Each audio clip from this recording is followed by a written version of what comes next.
Wamama hai. Bwana Yesu asifiwe. Mnasema aje? Mnasema aje? Siski.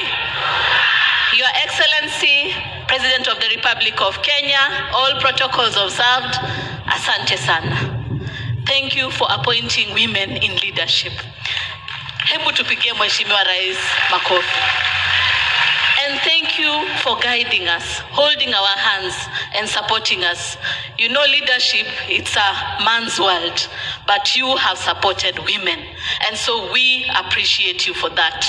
Pili, ningependa kuwaelezea kuwa huu ni msimu wa mvua. Sasa tunasema tupande miti. Tuko na miche ya matunda, tuko na indigenous trees na zingine katika KFS stations, zinaanza kwa shilingi 15 kuendelea. Tupande ndipo watoto wetu wapate chakula na pia tuweze kuweka pesa mfukoni. Asanteni.